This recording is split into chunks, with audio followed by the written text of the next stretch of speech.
Hello, everyone, and welcome to this unique DINO Talkx launch event. We are extremely happy and actually quite excited about the things we will show you today for the very first time. This is the beginning of a special digital journey and factory tour, the likes we have never seen before in this industry. We are here to launch the brand new DINO Hub, which is an immersive information center designed just for you, the members of the DINO community. We will also be taking you on your very first virtual factory tour, which offers you a deep dive into the flexible and self-sufficient production at the factory, and also giving you a glimpse into the embedded innovations in each one of our products.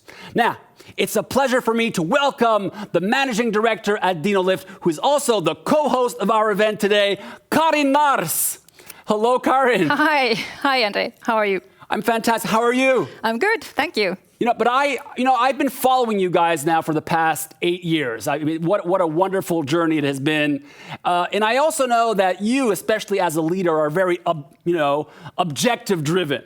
So what are the objectives for this event today? Yes, I really want everybody to be energized today, to learn something today, and we want to create a wow effect in the end. And also, of course, we want to bring the DINO community a little bit closer.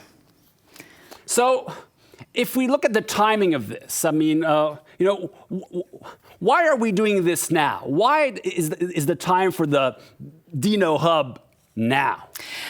Well, we want to step up our digital game. Of course, like everybody else, we have not been seeing customers in events, in exhibitions. So we want to be more present digitally.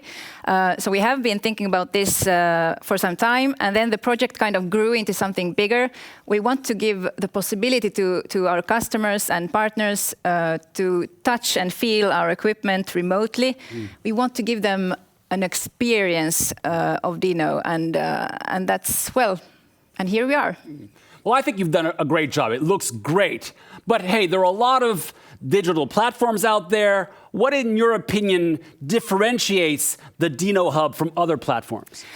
You're right. There's a lot that's been done. Nobody has been has been seeing anybody, so so we have all been doing stuff like this.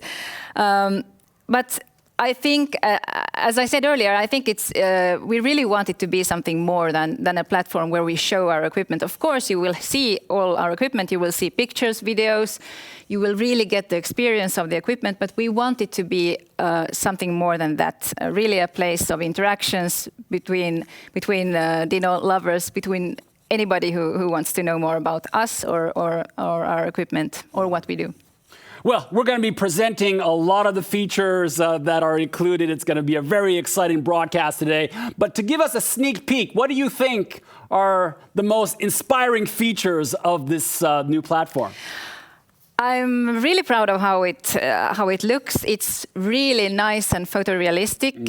It's a 3D virtual world. We didn't want to make it into a showroom because the equipment is used in the real world. So it is a real world. I like the way you can change scenery. You can jump from on the ground to up into the basket and see the same world around you from a different perspective. There's a lot to see, and you're gonna like it. I just can't wait. I mean, I just took a glimpse at it. It already looked great, but that looks like exciting stuff to do with the machines, with the innovation. So exciting. But this is not a, broadcast. It's also an interactive event. We want you also to participate today. So, as you'll see, next to the streaming window, there's an opportunity for a chat. And in the chat, of course, we'd love you to connect with us, connect with members of the DINO community. But also, you can, within the chat, send us some questions. If you have any questions about what we're talking about today, just put it in the chat and somebody will, one of our experts will come out and answer that question for you in the chat. Also, throughout the day, we have a lot of great questions that we're going to be asking you. We really want to hear your opinion, your vision of the future in these polls. So please participate actively using the poll button for voting. So now our next topic is to take a look at what this DINO Hub looks like. Take it away.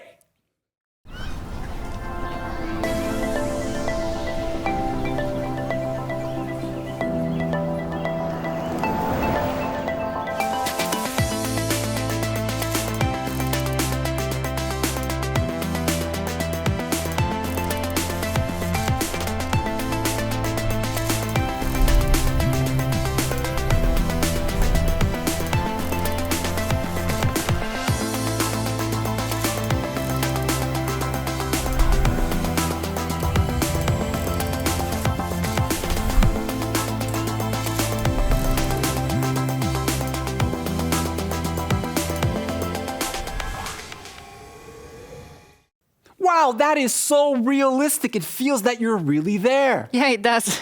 Congratulations. Thanks. It looks great. But now, could you perhaps give us the highlights of the DINO Hub? Sure, Andre. And I'm going to start by saying something that's been said a million times during the last 2 years. We are now in a hybrid world where virtual meetings, virtual events are here to stay. So we wanted to create a space where all DINO friends can experience our products virtually in a realistic 3D environment. The DINO Hub will be the home of all DINO-related information. It should be easier and, most of all, more fun to find the information you need. Might that be pictures, videos, technical information, anything you need to make the most of your DINO. We also want to make it much more easy to connect with us through the DINO Hub. And we want to invite all of you, all the visitors in the DINO Hub to help us co-develop the hub so that it's more useful for you in your daily job. Please let us know. There is a chat feature in the hub where you can click and give us your feedback. Also, there is a blue icon for feedback, which you can reach us through. So go there and tell us what you think. Our long-term vision for the DINO Hub is that it will be a DINO community, a place where all DINO lovers can connect with each other, share experiences, share videos, share pictures, anything they want to share about their life together with DINO. Sounds like a great digital step forward. It's wonderful to hear all the work that you've done on this. But if I take it from a case or an example perspective, could you give us one or two examples of how this would help a rental operator in practice? Well, easy access to all the information you need. I think if you need a familiarization video, it's really easy to find. When you click on the machine, you find the videos. Also, if you need some diagrams, anything like that to repair something, you will find that also. And of course, if you don't find what you're looking for, then you just connect with us really with one click. So I would point out that. It sounds like you're always with us, supporting us. It's great. Well, thank you for that, but we would now like to know what you are expecting. And please go to the poll tab, and we have a question for you. What are your expectations of the DINO Hub? Is it, as we mentioned earlier, to get inspired, or is it to get to know the products better, or get technical information, or is it to interact with other members of the DINO community? These are not mutually exclusive. You can choose more than one. We'd love to hear from you. But now, let's move along.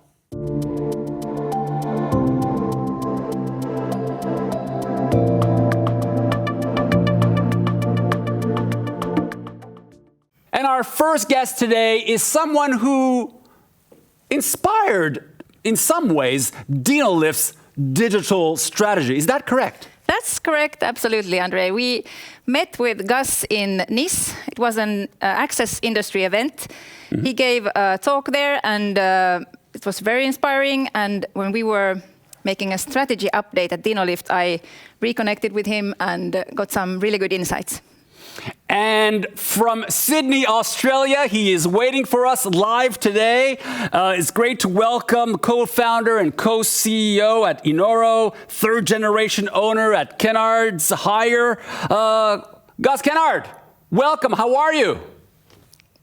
Hi. Fantastic. How are you? Fantastic. I hear it's very cold down under today. Something like 20 degrees. Is that right? Yes, 22. Oh my God. Oh, we really feel bad for you. Freezing. We're hovering above zero or something like that. So there's a big difference. But for us also, it's fairly warm. But Gus, to kick off our discussion, maybe some background on the digital journey at Kennard's Hire. What made you embark on this digital telematic journey at that time? Well, it's all about the customer, and it was about creating a complete, seamless rental experience. And if you look at some of the other digital aspects we had, so you've got your mobile apps. They can on hire, off hire. Look at all of their invoices. They can look at the history. They can see all the how-to videos. There's all the compliance aspects for equipment. But what was missing for us was the concept of the mixed fleet and how you bring that into our operation digitally. So when you've got large equipment, small equipment, new equipment, old equipment, some of the new stuff has the telematics in, some of the old stuff doesn't. Some suppliers supply it, some suppliers don't. We had a whole range and mixed fleet of brands. And the challenge for us is how do we bring all that in a seamless way to make it easy for our customers and for our people. And now, generally speaking, looking at the role of digitalization and the role of data in rental companies and their customers, what would you say that role is? Well, digitalisation is a fairly broad topic, but from a rental perspective, it's really going back to why customers want to rent over buying a piece of equipment. And that's really what we're trying to get them to continue to do and to change. So it's making that rental process easy. A lot of it is online these days, but it's at any time and it's at short notice. Customers, we want to provide them peace of mind that the asset that they're taking is properly checked, it's safe, and it's going to do the job that they intended to do. And it's offering some of that commercial flexibility and value-added services that can better satisfy the customer's requirements and move up the value chain. And all of this boils down to having a real-time understanding of the operation. Where is my asset? How is it being used since its last check? Is it the right asset for the job? Does it need on-site intervention or attention?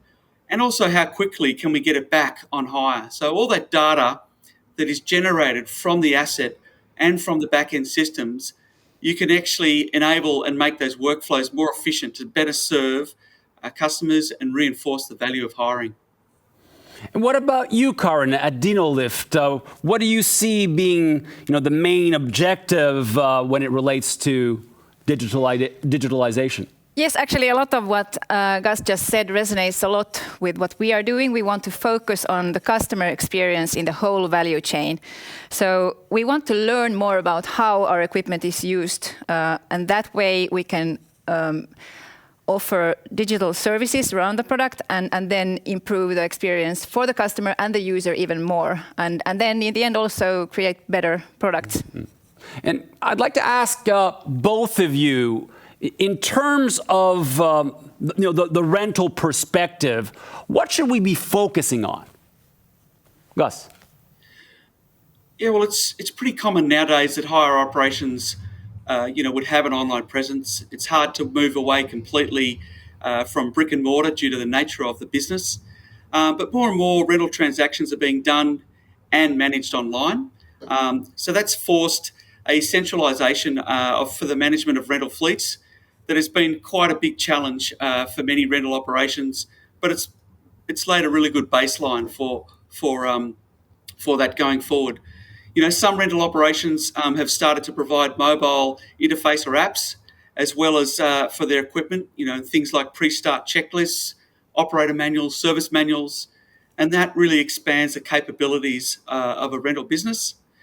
Separately, we see being pushed by the OEMs as well. There's more and more data available from the assets that are being hired as well. So whether this data comes from an OEM telematics offering or from devices that are added to the equipment by the rental operation, a growing number of the hire fleet globally is now tracked and monitored.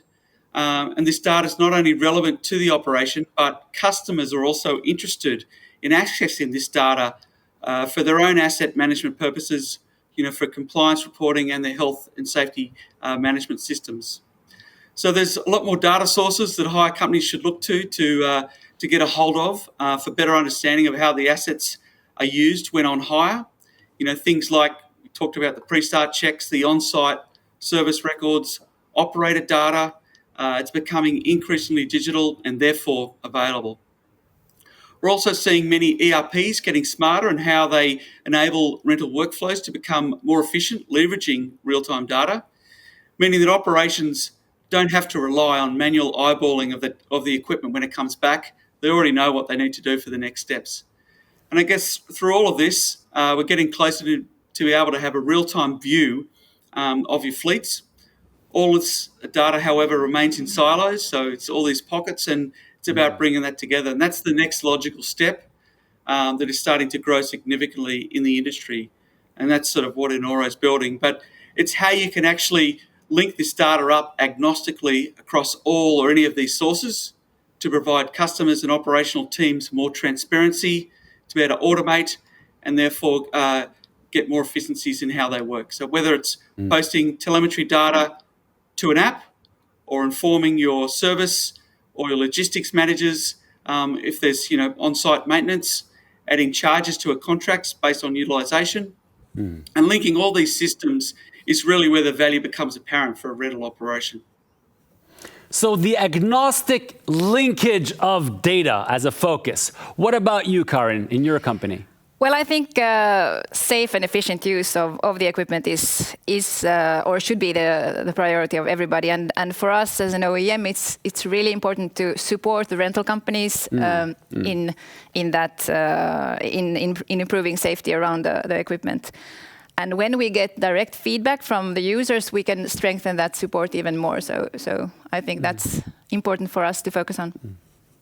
If we look at the expectations and how they have evolved regarding digital services within rental companies, how has this evolved? Perhaps we start with you, Gus. Yeah, that's an interesting question because we are well and truly in the midst of change and we've seen both ends of the maturity curve represented. There's still some customers who have no interest whatsoever in digital products, apart from maybe booking online. Increasingly, though, we are seeing a more sophisticated customers wanting more and more for the assets and the assets data to be owned by them for the duration of the rental contract. They want to be able to interact with the asset and the data as if it was theirs. And it would be great if the data could be fed directly into their health and safety management system too, which means not only must you have a system that could show only part of the fleet that's on contract to that customer for the time it's contracted, but the data must also be integrated via an API into other systems. Systems with advanced safety, like keypads, also need to be managed, making it complex to manage if you don't have the right digital tools. We talked a little bit about the tolls in a previous conversation, that example. Well, please go through that was a great example. Could you tell us again? We like to offline. Yeah, in Sydney, there's lots of toll roads. We've got lots of vehicles on rent going around and using those toll roads. They would come back and people would say, have you used a toll road? And they say no, but they've probably, could have racked up $100 worth of tolls. But what we're able to do was integrate the toll points from a GPS fix and then integrate that into that vehicle and then be able to pair that with the toll company's charges and then write that to the customer's contract. So when a customer came back, our people could have that conversation then. They didn't have to go and ring them at the end of the month and have that difficult conversation. And then going from 3% recovery to about 97% recovery by using technology to enable that. What a beautiful example of great telematics at work. What about you, Karen? Yes, removing those unpleasant conversations. We are actually developing our own telematics offering right now in co-creation with customers, but I'm not going to tell anything more about that right now because I'm going to save it for a later launch event. Yeah, we have a lot to show, so stay tuned. But when we talk about data, we also talk a lot about data protection these days. So how much of this data should be easily shared and how much of this data should be protected? What is the best approach to making it seamless? Gus? I guess that's the democracy or the democratic use of data potentially. I mean, for us, we sort of see whoever owns the asset owns the data, and in a customer consumer space, it's quite different to a business space. So, if we can actually dehumanize, depersonalize the data, and actually then make mass use of it, I think it can serve everyone so much better in gaining better efficiencies, making it safety, and delivering on some of our environmental improvements that we're our targets. Yeah. One of the few examples of where dehumanization is a good thing. I guess that from that perspective. Karen? Yeah, I completely agree with Gus about the importance of sharing data between all the players, because then everybody can get the most out of the data, and everybody can learn more about the data. And for us as an OEM, I mean, in the end, we want to serve both the rental companies and the customers better. So it's really important to be able to share. Gus, as a rental company owner, what are your expectations towards OEMs and distributors? Yeah, well, I've actually been leading the use of technology inside the Kennards operation, and I've seen how these digital services can unlock a much better customer experience. So when you take a real problem away and become a better connected partner to your customers. So a real life example of this, we had a larger customer in a remote part of Australia. They're about 100 kilometres from one of our stores. They had a real need to use a range of mixed fleet to use for a project they were working on. They didn't want to pay for the deliveries or the time that it took to get equipment to them. So that we kitted out one of their sheds with comms and sensors, and we kitted up our equipment with devices. So when the equipment left the shed, it was on rent. When it returned, it was off rent, and that was sort of done in the back end. So through proximity, the technology could tell us that. We could then monitor what was being used or not being used. We could right-size their fleet and service or replace the equipment that as and when needed. So we also help kit out their own and other equipment on site to help manage the total fleet and gain a better understanding of the plant utilisation across the whole site. So it made their job easier. It generated revenue that we have not otherwise would have got. And it's only a use case of many digital services that have opened up new opportunities. So from a OEM distributor, what I want is access to the data of the assets that I own without having those restrictions and having it at a reasonable price. So I don't have to spend money to overlay another device on top of the device potentially that you've put on that equipment. And if we take a look at this from a user's perspective, what's the upside for users? What are the benefits of users in this digital transformation? From both of you. Well, I think that users benefit, of course, from being able to share equipment on work sites between subcontractors. And that's also, I mean, from a sustainability perspective, a really good thing. Then users benefit, of course, from digital training. I mean, digitally enhanced familiarization, and that also improves safety and reduces user-related errors. So those things come to mind. Anything to add to that, Gus? Yeah, certainly from a safety perspective, it certainly helps, but also from a customer experience perspective, there's so many things that can enable. You talked about sharing on the site. Utilisation on the site of some of these equipment is just so low, whereas if you could have less equipment and be able to share it between all the contractors, then it makes it a lot more efficient and using less resources to do the same job. Mm-hmm. Digitalization is not a holy grail. There are risks involved, of course. Perhaps some of the caveats and pitfalls, which are the ones that we should keep at the top of our minds. Gus? Yeah, well, culturally, I think is always the biggest challenge because it's the people aspect that if they have to try and do something in a different way, that makes it difficult. So, at Kennards, for example, we tried to work in with how they work and make their work easier as opposed to actually having to change how they work. But looking at from a future-proofing point of view, so think about everything must be interchangeable, it must be integratable, and it should be without too much complexity. So going digital is not a technology problem, it's a top-down strategy, and you need to understand where you want to be and work down from that. And this will decide your data strategy and your procurement needs. So don't forget that your newer equipment is likely to have some telematics already installed. And on telematics, a lot of equipment already comes with devices. There are new devices arriving on the market all the time, but they're not all suited to the environment rental companies and their customers operate in. And I've seen a lot of operations, spend a lot of money on rationalising their fleets on the same hardware device to be able to have their fleet on one screen. And I wouldn't recommend that. And I know you've talked about, one of your machines that needs 3 inputs and the other one needs 12, and you don't want to mix those things up. So, we sort of talked about, the telemetry you need on a genset is a lot more complicated in more depth than you need on something like an excavator. So choosing the right device for the right equipment is really important, and think about from the back end, software can then manage this much more cost effectively.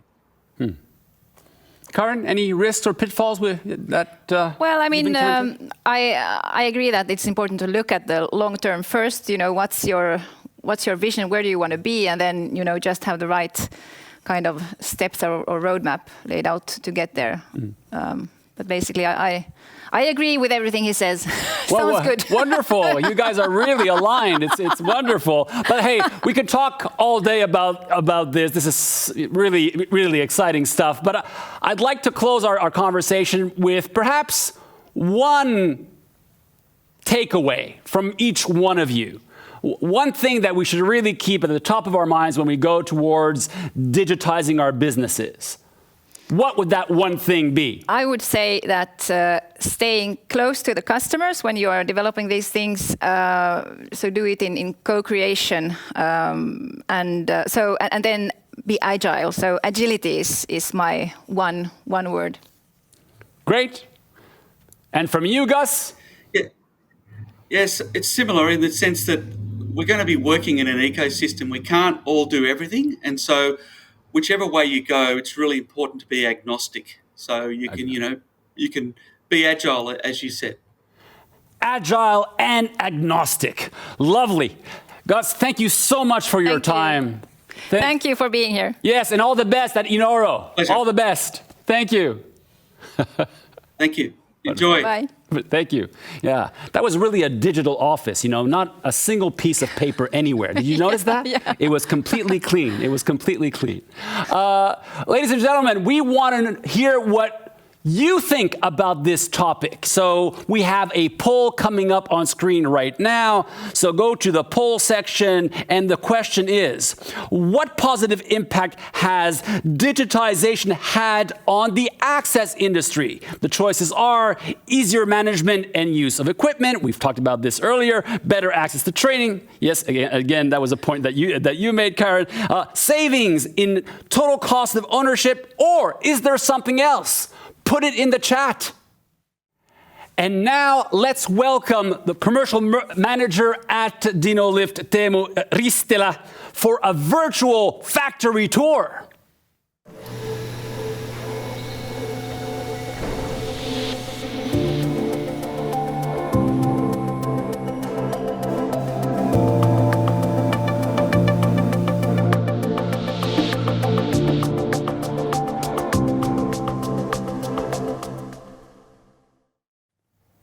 Well, welcome, Teemu. Thank you. It looked pristine. It looked beautiful. Is it always that nice? Yes, for the most part, yeah. It's really busy at the moment, but... I believe it. I believe it. And what a great rendering of the site. It was really wonderful. But look, I'm sure that everybody listening to us is interested about the benefits to the user. And perhaps maybe the general objectives of the virtual factory tour. Could you give us some insight on that? Yeah, well, we know our customers and users of our equipment. They get a better understanding of the product when they see the production steps with their own eyes. So that's why we're bringing this virtual experience visible to everybody.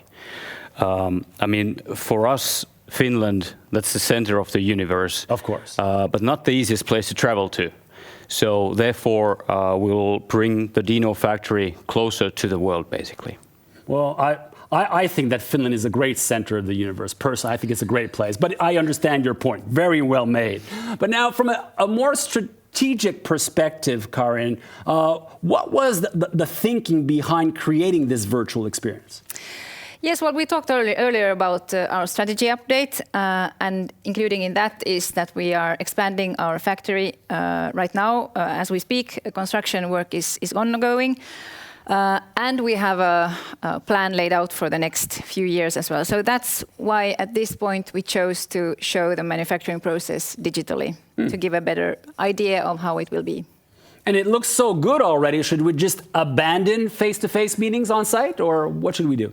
No, for sure not. So we'll be happy to welcome the guests back to the factory when traveling is possible again. And the virtual tour, that will remain alongside with physical visits in the future as well. Will I be getting an invitation? Of course. Sure. Well, thank you. And so will you. We will all get invitations. You're always welcome to Loima. Isn't that right? Yes, of course. Yes. But now, hey, Karin and I will now leave the stage. We're leaving you in the good hands of Teemu and his colleague. She is the marketing and communications specialist at Dinolift, Saara Heikkilä. Welcome.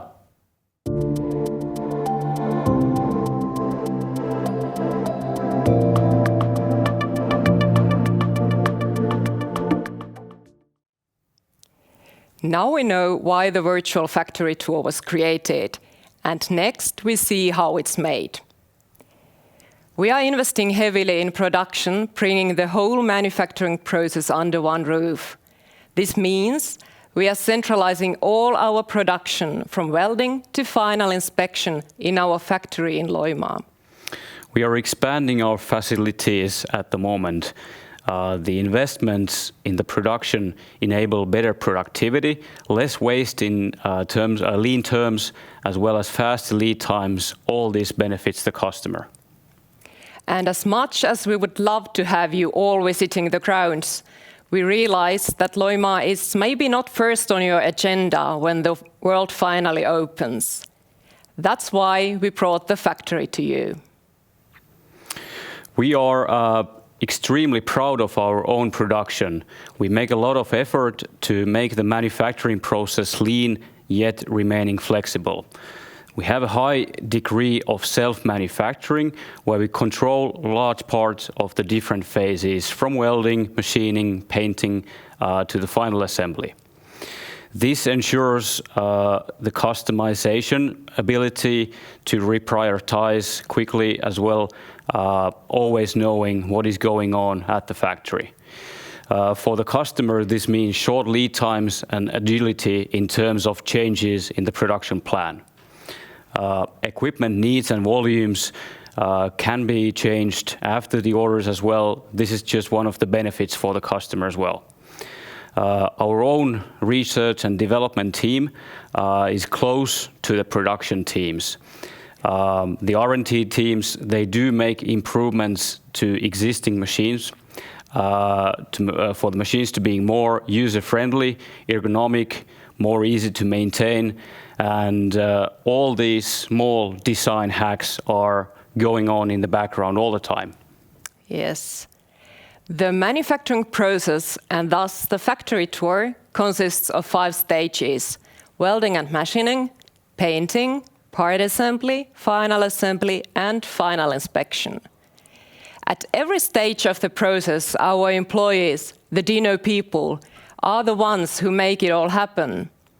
We work together towards a common goal, to serve our customer. Now let's meet the DINO people.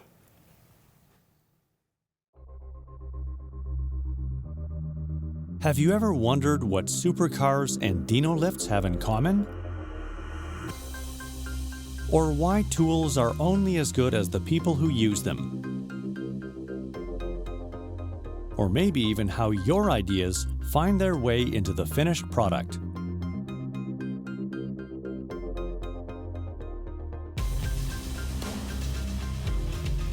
Every manufacturing process has its own story. We now want to share our story with you, from first weld to final assembly.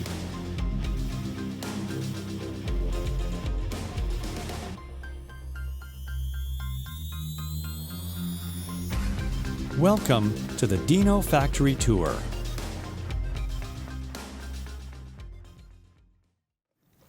As said, we are bringing now all the production phases under one roof, which makes the whole process easier to oversee as we have more visual control points in the whole production process. And this includes the whole process, welding of the booms, chassis, or other major structural parts like the outriggers as well. Moving through towards the machining of the equipment and painting, DINO uses a 3-layer painting process to ensure maximized protection for the components. This is especially important for the trailer-mounted lifts as they are continuously in the harsh weather conditions behind the towing vehicles. Moving from painting to the sub-assembly, we have assembly of the hydraulic components, hoses, electrics, wires, and added in different sub-assembly teams, including the boom assembly, chassis assembly, and turntable assembly. The last phase of the production is the final assembly, which is done in a production line. Before delivery, every DINO also goes through an extensive final inspection phase and a PDI. Thank you, Teemu. That was a nice glimpse at the process. All in all, the setup is quite simple and straightforward, which ensures that we can make quick changes on both the process and sometimes even the products. Our R&D happily relies on customer feedback, and some of our best innovations have been inspired by user experiences and feedback. Could you, Teemu, give us some examples of these innovations? Yeah, sure. I would say that the word agile describes our approach to our customers being part of our R&D process all in all. So the DINO distributors and customers, they bring their development ideas onto the table where we have laid out a process to evaluate the specific customer requests. A very recent suggestion from an end customer of a DINO 280 RXT came to our distributor about the leveling capability of the machine. And this particular customer had a need for more leveling capability for the machine to go through rough terrain operations. And actually, we got the same feedback from another distributor in another country at the same time, roughly. So after initially evaluating the suggestion within our R&D team, the sales team included, we went through the prototyping and testing phase, and we're actually able to start offering another type of outrigger for the RXT, which eventually offered like 30% more leveling capability compared to the first generation design of the outriggers. And all this with a relatively short period of time. Well, thank you, Sarah. Thank you, Teemu. It's so exciting. It is now launched, our virtual factory tour. Thank you so much for taking us on that tour. One thing came to mind, though, listening to you, is the wonderful results that we get from the potential of co-creation, as you just mentioned in your last example. So, given that we have these new digital tools now, what do you expect from a range from 1 to 10? How much more co-creation are we going to do with customers and partners in the future? Oh, I would say 11, definitely. 11, of course, off the charts. Why do you say that? Well, I think it will grow organically over a period of time, of course. Nothing happens at once. But it will grow since we are so committed to this, to this brand new DINO Hub and all what it brings with it. Very exciting developments in the future. But now, Certainly. Sarah, you're going to stay with us. We're going to invite Karin back on stage. Teemu, thank you very much. And we are now going to be discussing about the next steps and the future of the industry as a whole. Stay tuned.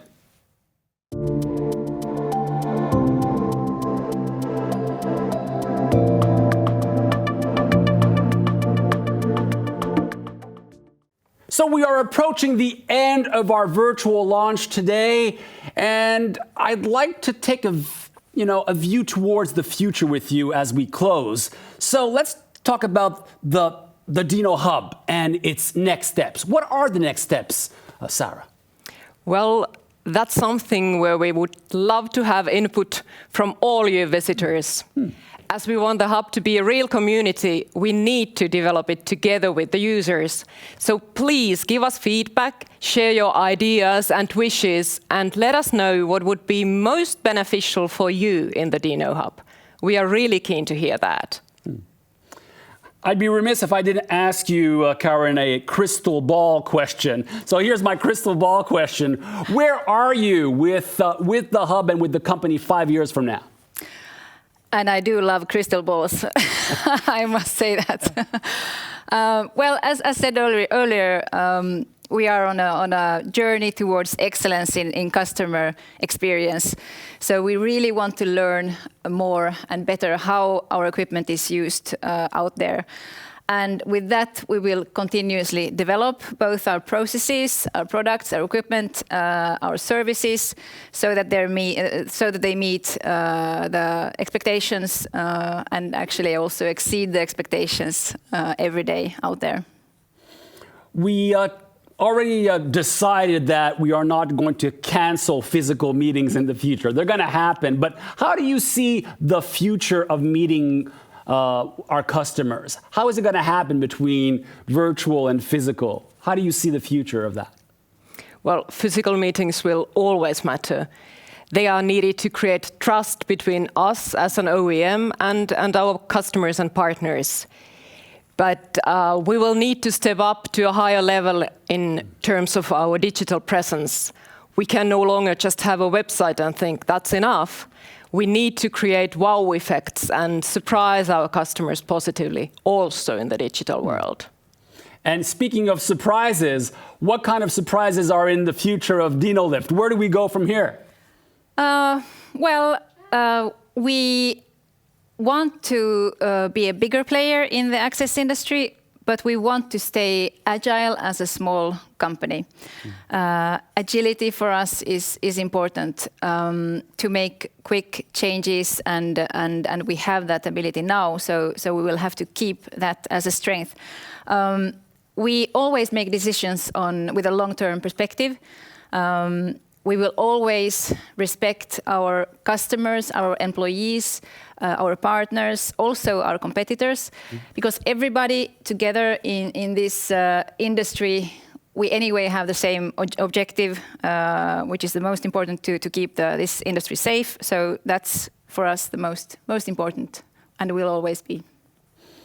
That sounds like a very solid future, but we want you to be a part of the future as well and give us your view on what the focus should be over the next 5 years. And I want you to go to the poll section one more time to give us your view on this. Is it about online shopping for spare parts, or is it innovations and special application equipment, improvements in existing product range, predictive maintenance and fleet diagnostics, or maybe sustainable development and greener machines, or something completely different? Please put it in the chat.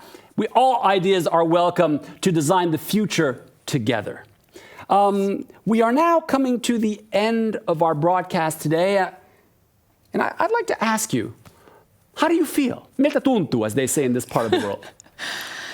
Just great. Yeah, great. This was a fantastic experience, and I'm sure we're going to have lots of these in the future. Definitely. But we enjoyed it, and I hope you did too. I'm sure they did. You look a little bit relieved. Well, maybe also that. It's launched, yes. Yeah, now it's live and everybody knows that. Of course we are relieved, but we are also excited because there's a lot more to come. Absolutely, but there's a lot there, so please do go and check it out at hub.dinolift.com. It's really exciting what is on the site for your applications, for your operations, for your learning about how things work. It's very, very exciting what's happening there. And again, we are welcoming any ideas on how to make this even more powerful of a platform in the future. And we will be sending you all a feedback form. So I believe that we will be having these kinds of events in the future. So please, yes, help us make those events even better by filling out that feedback form when it comes along. Also, if you want to talk to a DINO specialist, well, you can do that by using the DINO Hub, and there's a way to reach out to a DINO specialist to give you real-time access to the information that you need. So, ladies and gentlemen, that is it for today. We wish you a great spring, be safe, and see you next time. Bye-bye. Bye-bye, see you.